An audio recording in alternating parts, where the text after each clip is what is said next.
Welcome to the Right to Reason podcast. I'm your host, Robert Stanley. Noah Lugeons is about to discuss his new book, Outbreak, A Crisis of Faith, How Religion Ruined Our Global Pandemic. We're also going to talk about the Capitol building riot and a possible second impeachment for Donald Trump.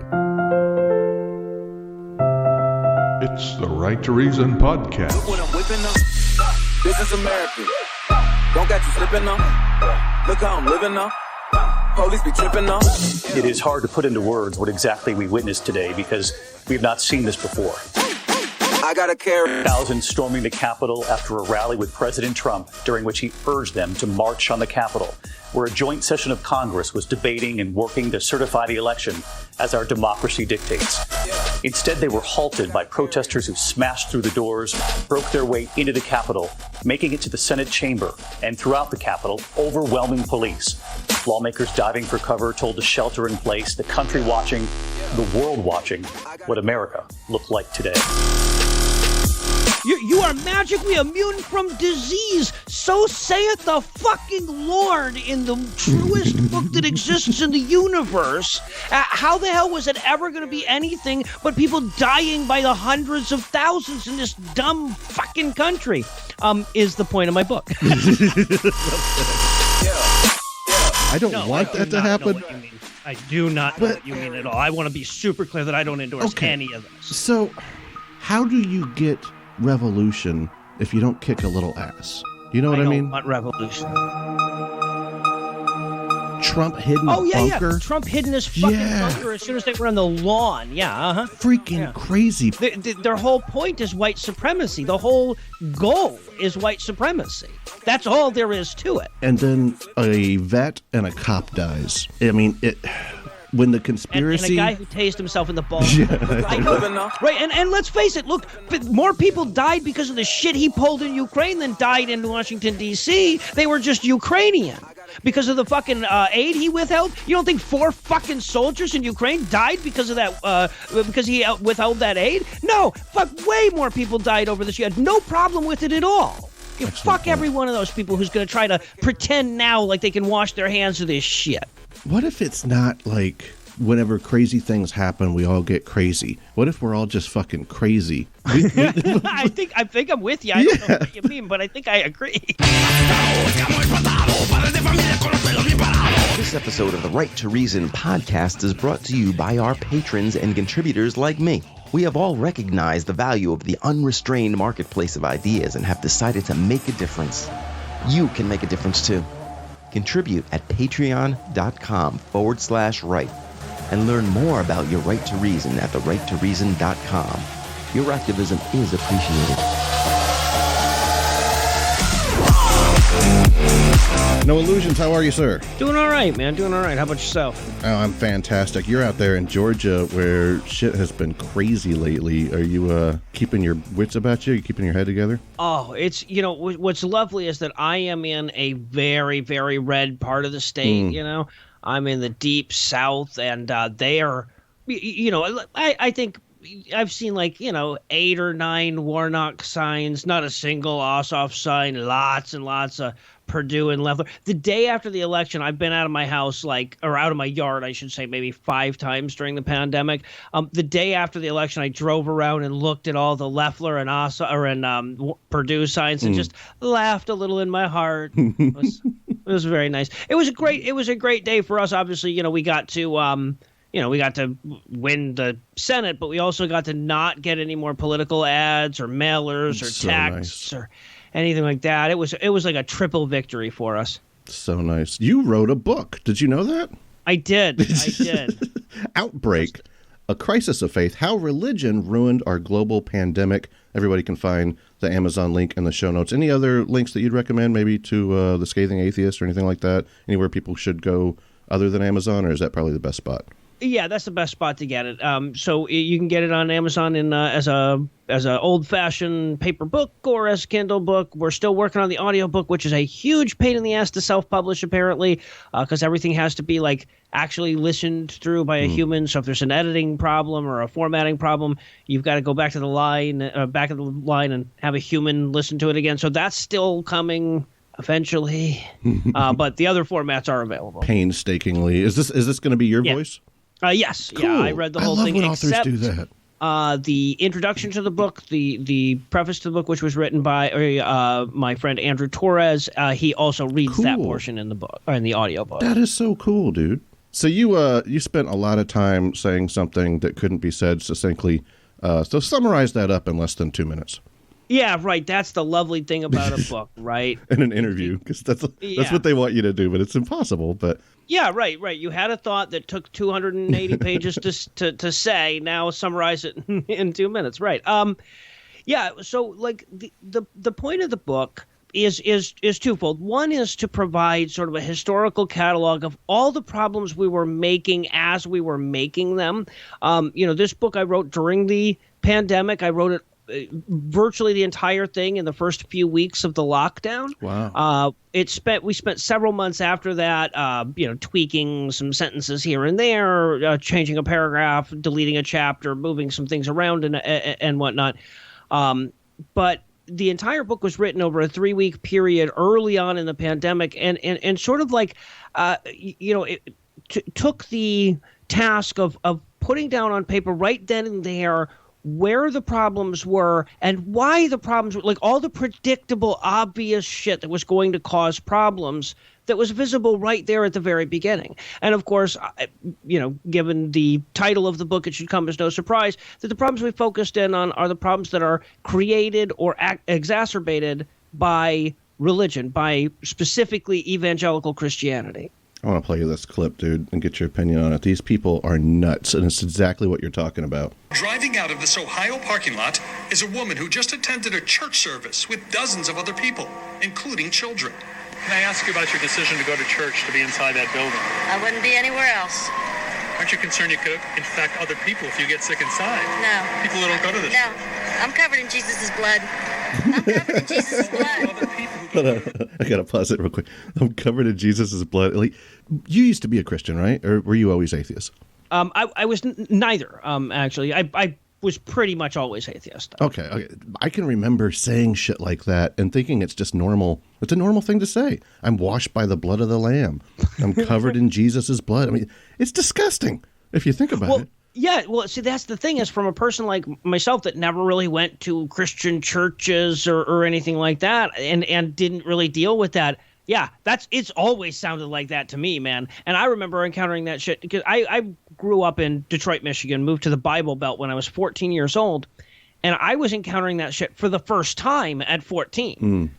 People using excuses like that, actually saying that as though that was a meaningful phrase. And keep in mind, like, the question here isn't like, how do you know for sure that you're correct or how do you avoid? The question here is like about whether or not you're going to kill your grandmother. It's not funny, but it's funny. The stakes are when your beliefs, when you elevate certain beliefs beyond all others, especially when those beliefs are not true, but even if they were true, this would be problematic. When you elevate beliefs beyond all other beliefs, then, all of a sudden, stakes no longer matter. Exactly. Hold on, let me finish this real quick. Church who you might encounter. All of these people go to this church. No, but you're going to be in places where other people... I go to the grocery store every day. I'm in Walmart, Home Depot, all of those people. But you could get them sick from what happens. They could get me sick, but they're not because I'm covered in his blood. Thank you very much. What if one person is Thank you very infected? You're much. all in that building together. It's a large gathering.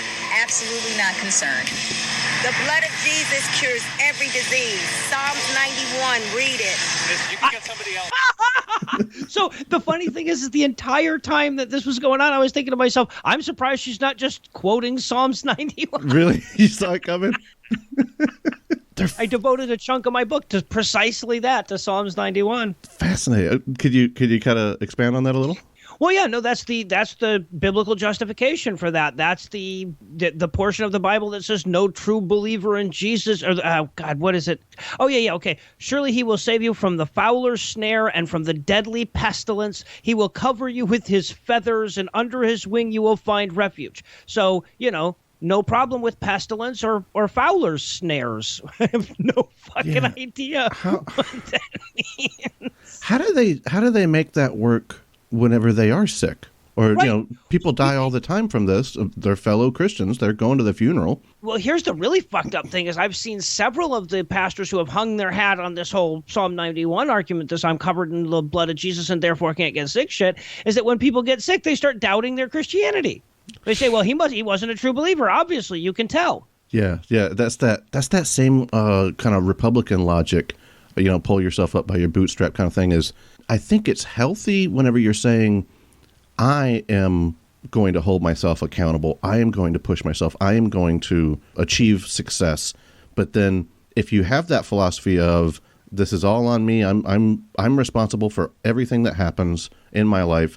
Well, then the downside of that is you then turn that on other people that are failing and go, well, that person didn't have enough drive, or that person that grew up in a red line district, or that person that didn't have the same privileges and opportunities as me. Well, they just didn't try hard enough. If it's possible to use part of a philosophy, but not all of a philosophy, that it seems like it can be useful. I don't know if that makes sense. Does that make sense? I see what you're saying there, but I think it ignores, or I don't know about ignores, because obviously you're just kind of throwing it out there, within the explanation. But the problem with all of that is that it matters that you push yourself, but it is an open door to ignoring privilege. Yes, you've got to push yourself. Everybody has to push themselves, but that's not a correlate to how well you do in life, really. Exactly. Yes, there's an extreme at which if you don't push yourself at all, then or whatever. But it's not really that's not really the key to success so much. So I see what you're saying, but I don't know. I feel like even the part of the philosophy that you want to keep, I feel like it necessarily leads to the ignorance of one's privilege, because if, look, like my success in podcasting very much is based on hard work. I worked very, very hard. Every podcaster who ever podcasted worked really hard, right? I mean, there are obviously some that didn't work as hard as me. There are obviously some that worked a lot harder than me. I don't know that it's super correlated with success. A lot of it is just luck and timing, and which is also a form of luck, and privilege, and all of these other things. So I'm sorry, we're getting way off subject and everything. I agree with the principle of what you're saying, but I also don't feel that there is any way to separate those out. Right. They're joined at the hip. I had a coworker. I used to live in Georgia, but I live in Texas now. So a lot of my coworkers are real conservative guys. I have one saying, he was in line at the grocery store, and there was this lady buying shrimp on her, what's that called? EBT? Mm-hmm. Yes. And people who are in need should never have good food. And I was like, wouldn't you want something good every once in a while? Maybe it was a birthday. Who knows? I don't know. But would you not eat shrimp if you were poor? He's like, wow, I mean, maybe sometimes they shouldn't do it. And it's just nonsense. It's absolutely nonsense. And that was something I kind of wanted to touch on as far as the conservative mindset, especially here recently with the Capitol protests / riot. But just before we get into that, we kind of jumped off your book for a sec. And I wanted to let you finish that up because my clip kind of interrupted your whole explanation of what the book was about. Oh, yeah. So I'm sorry. I've been looking over Psalms 91. This is some great shit. I don't know why Christians don't you can get a shield. You get a rampart. There are no terrors of the night. You're immune to arrows day. Yeah. His faithfulness will be your shield and your rampart. What is a rampart? A rampart is it's like an earthen mound that protects you from an oncoming army. Oh my God! Do you remember? There's no way we're going to talk about your book today. I'm sorry, it's just not happening. Do you remember when Trump was talking about something about the ramparts of the airports? Yes, yeah. that word, for some reason, it just lit up in my head. Yeah. No, okay, so this must be, okay, so it protects you, Jesus' blood protects you from, well, this is Psalm 91, so this is not Jesus' blood that they're talking about here. This is faith in God. But it protects you against pestilence that stalks in the darkness, and you might be thinking, okay, wait a minute, but this is a plague that destroys at midday. Don't worry, the very next line is, nor the plague that destroys at midday. So, yeah. 1,000 may fall by your side, 10,000 at your right hand, but it will not come near you. Jesus Christ. How, and this is the point, though, is that how the fuck can you tell people that this is a book of truth and not get this shit? Right. You are magically immune from disease. So saith the fucking Lord in the truest book that exists in the universe. How the hell was it ever going to be anything but people dying by the hundreds of thousands in this dumb fucking country? Is the point of my book. Well said. In less than 2 minutes. If we take out all the stuff I added. Yeah, right. So you actually did it. I hit that 2 minutes, but... Did you see that everybody's talking about impeaching Trump now? Yeah, I agree with him. I think that's the right thing to do. Yeah, I don't know that this is necessarily the best reason. However, I love it because I'm terrified of him coming back in 2024, and this would prevent him from being able to do so. So I'm on board because this country is just stupid enough to put us through this again if he ran again. I think that the most important, the thing that we've really got working on our corner to keep him out of the race in 2024 is all them greasy hamburgers over at McDonald's, right? Like I don't think he's going to last long. This guy makes it another 4 years. But look, if we impeach him, he's not going to get removed. Almost certainly. I guess it's possible that there will be just enough senators at this point that recognize the writing on the wall and realize that they do need to distance themselves from him, at least to the extent that they can still. So maybe something comes of it. But I think, look, you set the historical precedent of the only president to ever be impeached twice, which I think is important. I think that, like, you're setting historical precedents that say, yeah, but Trump was way worse than anyone else ever is really important. I think that from a moral perspective, we're saying, like, hey, man, this is what should happen when you do shit like that. We're setting that moral precedent as well that says, if you do this in the future, hey, even when a president only had 2 weeks left in his term, we impeached him for this shit, right? Exactly. And I think, look, it is just ultimately it's worth bringing out all the pomp and circumstance that you possibly can when this is the stakes, right? Like when something as unthinkable, as previously unthinkable as American citizens just storming the Capitol building, many of them with the thought of assassinating senators that they disagreed with, right? Like, there's no question that was the goal of at least some of the people in there. Like, you pull out all the fucking stop. Yeah, and I saw one guy with zip ties, so I'm thinking maybe they were planning, this is all supposition here, but why else would you have zip ties? I was thinking they were planning something like that. What was that thing they did in Michigan where we're planning to do, where they're going to take the governor? Yeah, kidnap the governor, Governor Whitmer, and have a kangaroo trial for her. Crazy, dude. And this is where you and I might disagree a little bit, and that's fair. But when I saw those representatives hiding behind their chairs, scared for their lives, I got a little bit of a boner. I'll be honest. I didn't like the reason that this was happening. And obviously people died. Even a cop lost his life over this. But initially, I really liked watching these representatives terrified for their lives because I kind of come from that background of I want the government to be scared of the people. You know what I mean? So whenever I saw the stuff with Whitmer, once again, I don't agree with the reason and I don't want that to happen. But I kind of feel like, I wouldn't mind seeing a little bit of that old early 1900s time when anarchists were mailing bombs to politicians. You know what I mean? Like, I don't want that to happen. Know what you mean. I do not know what you mean at all. I want to be super clear that I don't endorse any of this. So how do you get revolution if you don't kick a little ass? You know what I mean? I don't want revolution. How else are you going to get change? The same way we've gotten change for the last 200 years. I think we're doing a pretty good job when you compare us to any other society that's ever been constructed. I'm not talking necessarily about the U.S. I'm talking about sort of the global liberal, secular, humanist society that's been growing for the last 200 years. I think, violent revolutions almost always either lead to the status quo or worse. I think gradual democratic look, I want my politicians to be afraid of the voters at the ballot box. I don't want them to be afraid of a mob that storms into the Capitol building with the intent of killing people. No. What if it was the other way around? What if something that you and I do support, let's say Black Lives Matter protest? No, I would absolutely not support those type of tactics for any goal.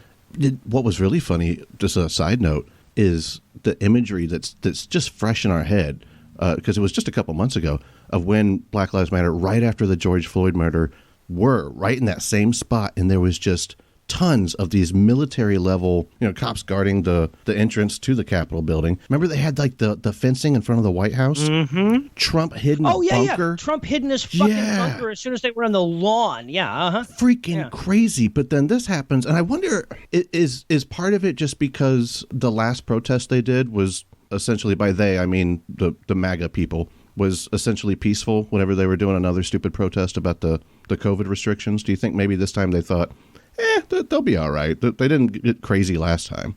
I don't think it was. I honestly think there's, it's racism and the fact that there are so many MAGA types, the sympathetic MAGA types in the police. It's that and racism, I think, is the only explanation. Look, I mean, it's not like it took a bunch of violent protests from Black Lives Matter proponents for them to militarize their response to that, right? It was the militarized responses that started the violence. They had what went down in Minnesota was before the D.C. thing, and that did get a little crazy. So maybe there was a little bit Right. But that was not the first militarized response to a BLM march. That was the first militarized response in D.C., maybe. I don't even know if it was that. But yeah, for sure.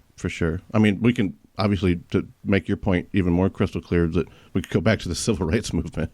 We got a bit of a history of doing this. Yeah. Back to the violent thing, though. Like, I agree with you. I don't want anyone hurt. You know what I mean? It's kind of like a war thing where what's the last just war in your opinion? We got to go World War II for this to work? Can we do Desert Storm? I don't even know if we can do Desert Storm. No. But I don't think so. I mean, you don't want war with the Nazis, but you got to have war with the Nazis, right? And so it's not like you want dead soldiers whenever you're saying, let's go kick some ass. And I don't want dead politicians. I don't know. I feel like maybe I want a little more ass kicking than you might. Look, I think the fact that you can justify violence in any, like the fact that you can come up with a justifiable instance of violence does not speak at all to to what you're talking about, right? Like, if somebody's attacking my wife, I would kill that person. Yeah, that has nothing to do with what we're talking about here.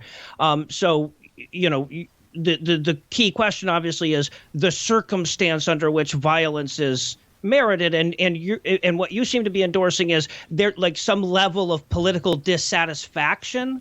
Yeah. And I don't agree that there's ever going to be a level of, look, if Trump succeeded in his coup and overthrew democratically elected governance, then we go to fucking war, right? Now, the way we go to war isn't marching into the goddamn Capitol, right? Because that didn't do anything and couldn't do anything except to terrorize people. If anything, it really ruined so much of their message and showed their hypocrisy. I mean, I was just talking to my dad, and he's saying, don't let the whole MAGA movement be ruined by just a couple violent protesters. And I just started laughing my butt off because the guy has been doing nothing for the last year but talking about how bad Black Lives Matter and Antifa is. He thinks Antifa is going to break into his house, and just I'm like, dude, how do you not see it? Like, just say the same words about the other people. And he's like, oh no, those are communists. That's not the same. Well, all right. But here's the thing, though, is that, look, he has a point, right? It's fair to say that you should not tarnish all of those people with the actions of these few thousand people. It's a huge fucking crowd, it's a lot of people, but like everything else they stand for is also terrible. Like, I don't need to do that to hate MAGA people. Their whole point is white supremacy. The whole goal is white supremacy. That's all there is to it. And then a vet and a cop dies. I mean, when the conspiracy... And a guy who tased himself in the balls. Yeah. I know that's not official. Like, nobody's officially reported that, but come on. We got to make that official true. That's going to be a new one. Don't tase me, bro. My God. It's like everything they talked about just immediately just went in the garbage. All this like, well, we support the cops. And then you can see in the video them yelling, fuck the blue, fuck the blue. And all I'm hearing now is, oh, that was actually Antifa. Yeah, they snuck in. Yeah, yeah. Antifa ate my homework, yeah.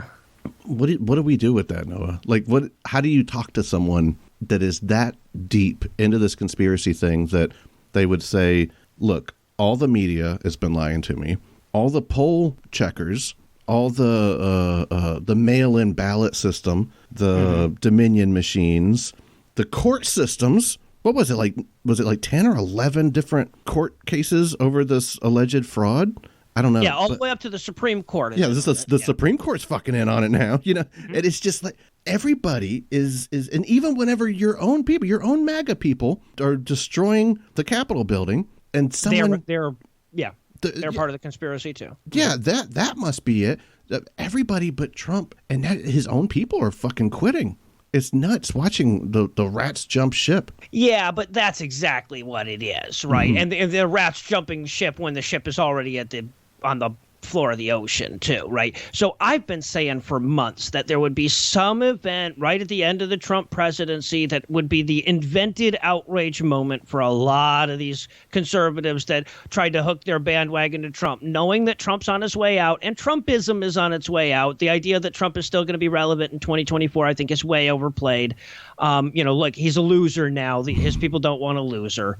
And also 4 years from now, he's going to be visibly older, weaker, etc. They're not going to, they're not going to follow him. And most of the politicians recognize that he was a 4-year phenomenon and that he was going to disappear. And so this gives them the perfect opportunity to go, well, this is beyond the pale. Hey, 4 people fucking died. Hundreds of thousands of people dying wasn't beyond the pale for you? Good point. Yeah, right? It's not like I saw some tweet. I can't remember who it was, but it's somebody we both know. But it was something that said rats don't jump ship because they suddenly have like a moral problem with the ship itself. Right. Yeah, exactly. It's pathetic as all hell. And that's the messed up part about it, right, is that so many people are going to allow for that, in the name of healing or whatever. They're going to allow for that. They're going to say, oh, well, yeah, you did get your shit together at the end. You did straighten things out by the end. And when you saw that it was going to be this bad. But look, this is essentially what he was impeached for, right? Forget the specifics of it. He was impeached, and Pelosi's reasoning, right? If you want to give her any credit whatsoever, Pelosi's reasoning, remember that before the Ukraine thing, she was very much against impeachment. There were constant calls for impeachment because he's been, over the emoluments clause and every other law that he broke. She was constantly resisting it. This happened. And she said, look, that's a legitimate line. And I agree with this. That's a legitimate line when you show that you're willing to use the powers of the presidency to overturn or overrun a fair democratic election.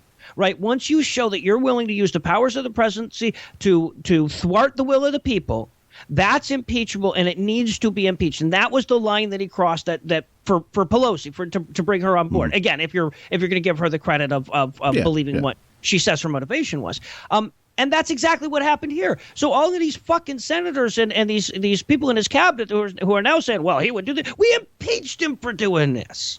Right. And let's face it. Look, more people died because of the shit he pulled in Ukraine than died in Washington, D.C. They were just Ukrainian because of the fucking aid he withheld. You don't think 4 fucking soldiers in Ukraine died because of that, because he withheld that aid? No. Fuck, way more people died over this. You had no problem with it at all. You fuck every one of those people who's going to try to pretend now like they can wash their hands of this shit. Yeah, I hadn't even thought of it that way. That they were just waiting for whatever they needed to disown him, and this was perfect for him. Right. Well, yeah, Trump gave it to him in spades, didn't he? He gave them everything they needed. He's been doing it all along. They just waited till that last minute. But he did give them sort of a grand finale where they can, kind of realistically say, oh, okay, this is a threat to democracy like no other because the visual of people storming the Capitol. But, look, a fucking president strong-arming a foreign leader to rig an election in his favor using taxpayer money is a lot worse. I've heard a lot of these televangelists now saying, hey, look, he was good for us as evangelicals, but it's time to move on. I keep hearing a lot of these Christian leaders saying that kind of thing, and I'm thinking there's got to be some connection between how he used the religiosity of his base for this movement, for the MAGA movement, and what you were pointing out in your book of how religion had a lot to do with this pandemic. Do you think there's some kind of connection? Is it just that these people are more gullible because they're religious, or is it that it's more like religion just makes them assholes? Well, I think religion it perverts your priorities, right? So it should be very obvious to people things like it makes sense for my government to ensure that I have health care. Mm-hmm. Right. There is almost nobody for whom that is not true. Right. There's a handful of people who are so wealthy that actually is not a concern for them. But you know, when you consider the actual cost of like cancer treatment, et cetera, like there are exceedingly few people for whom that is not true.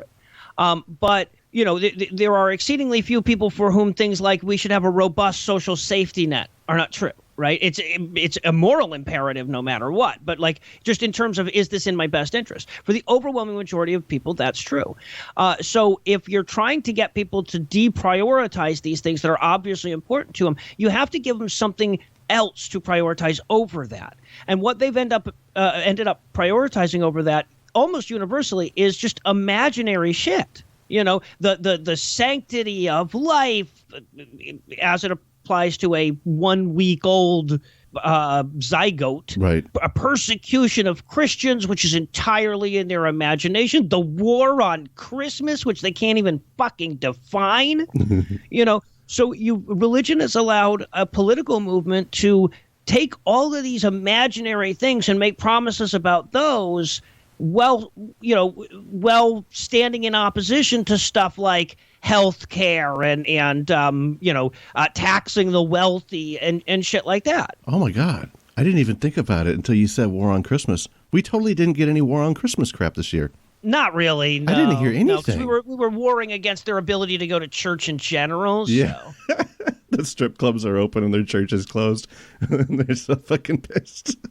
Well, there were a bunch of people yelling about how, you know, the government's trying to cancel Christmas because they were, you know, the FDA was discouraging people from getting together over the holidays. So, you know, I think the only reason they didn't mention the war on Christmas as much this time is because it seemed like we won. What if it's not like whenever crazy things happen, we all get crazy? What if we're all just fucking crazy? I think I'm with you. I don't know what you mean, but I think I agree. We didn't need a war on, like your point, we didn't need a war on Christmas epidemic thing because we had like a real epidemic, you know? And whenever we had a president that wasn't inciting fucking riots and whatnot, they were upset about his tan suit.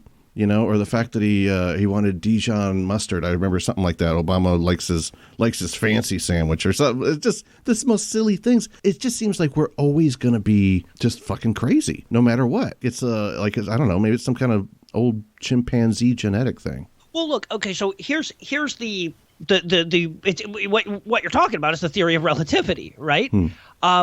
So ultimately, I always remind myself, you know, when people talked about, the 2%. Fuck the 2%, bring out the guillotines for the 2%.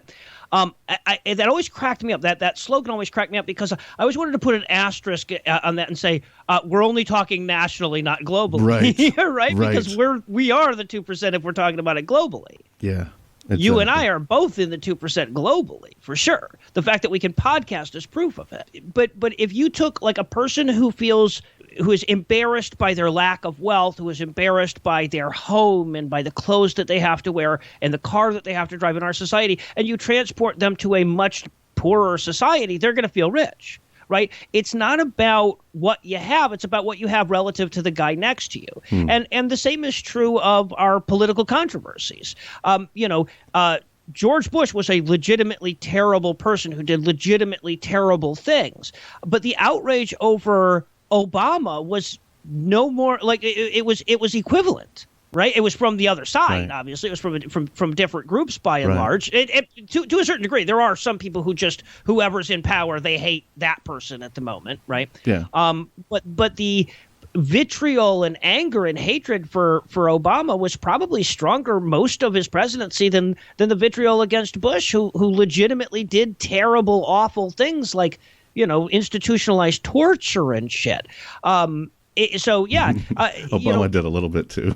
Remember when he was like, we tortured some folks? Remember that? Yeah. That was my favorite. I think that's my favorite line from Obama's presidency. It's just his down homesy kind of like, hey, all right, so we tortured some folks. You know. Yeah.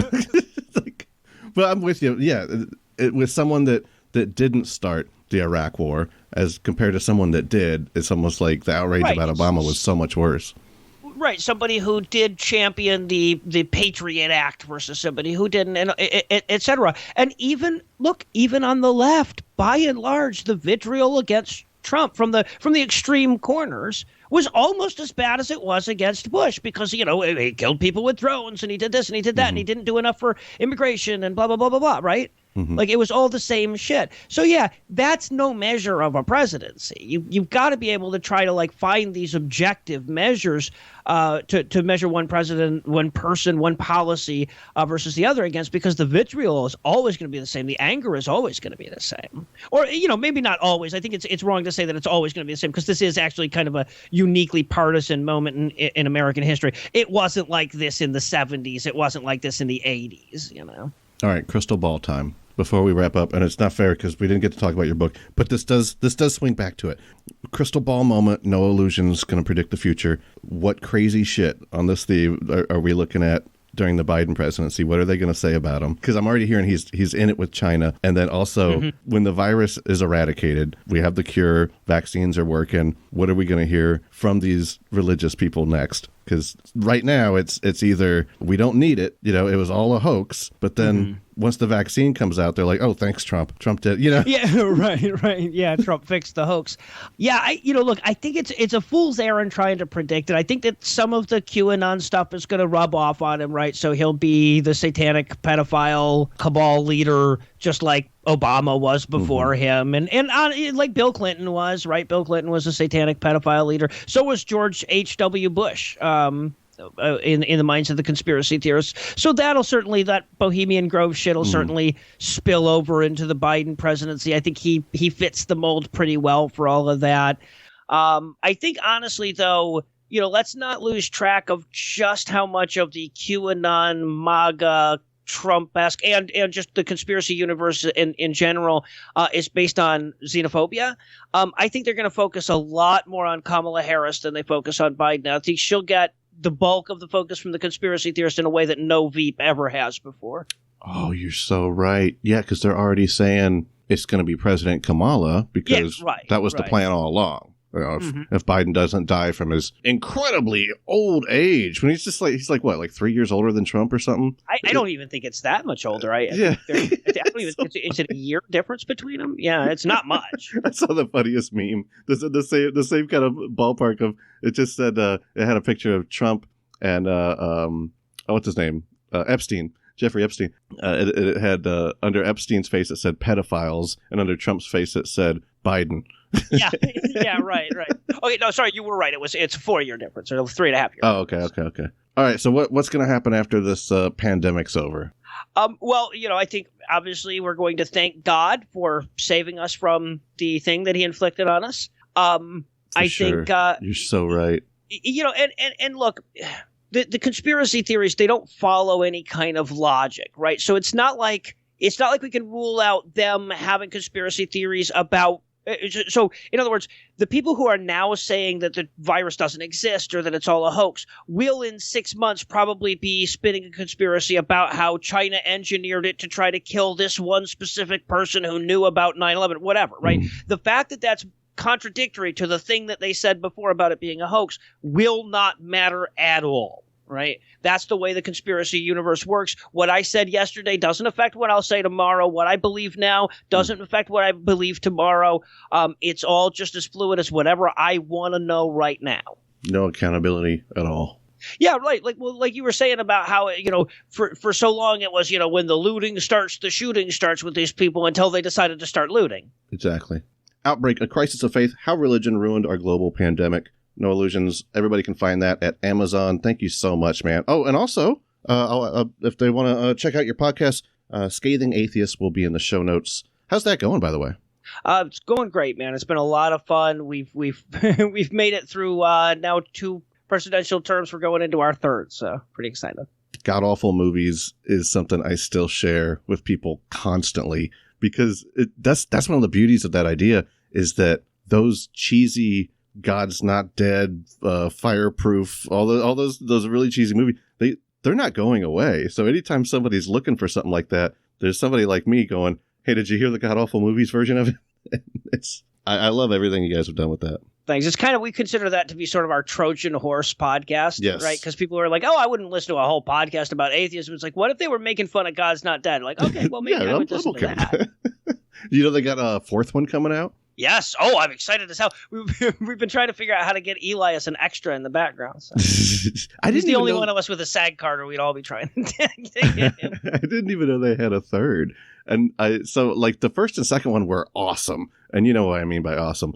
Awesome in the way that they're hilariously horrible. But in Sabrina the Teenage Witch...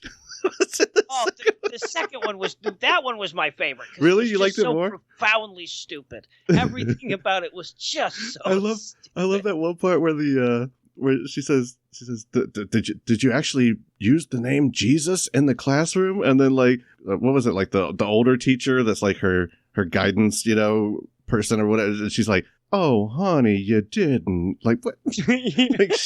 You knew better. This is America run by commies. We can't talk about Jesus here. It's so over-the-top ridiculous. Oh, my God. The only thing missing from that movie was, like, right at the end when she took the stand, the rapture should have happened. But other than that, awesome. That movie was perfect. That would have been awesome.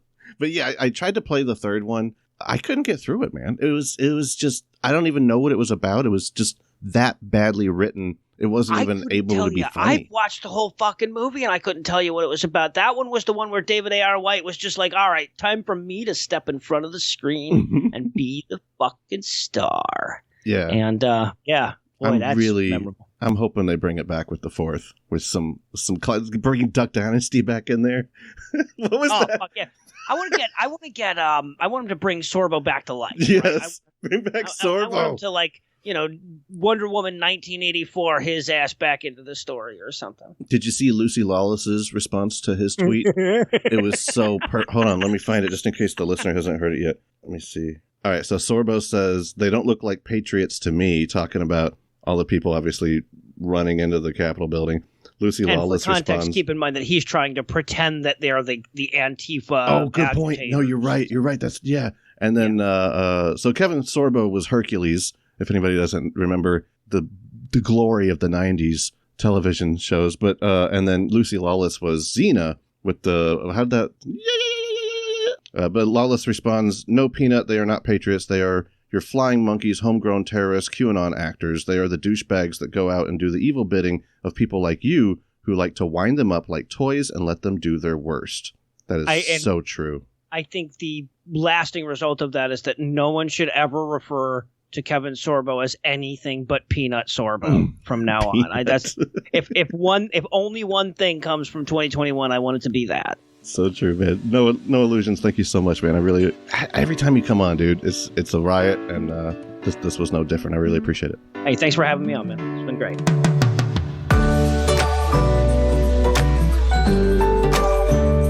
Thank you to Noah. Thank you to Dave Blair at DaveBlairMusic.com. Thank you to FeedSpot.com for promoting the Right to Reason to the top 10 atheist podcasts. Thank you to our patrons. You can support this broadcast at patreon.com/right and learn more at therighttoreason.com. I have a debate approaching on another channel, The Gospel Truth. I will be debating the topic, is God necessary for morality? With Eric Hernandez. That will be streamed live on February 13th. Today's debate on systemic racism had to be rescheduled, and I'll try to get that out as soon as possible. In the interim, and next week, we're having a political debate, conservatism versus liberalism, and the attempt to reason through one's own worldview. That's the topic, and it seems relevant to these unprecedented times. Between now and then, remember that you have the right to reason.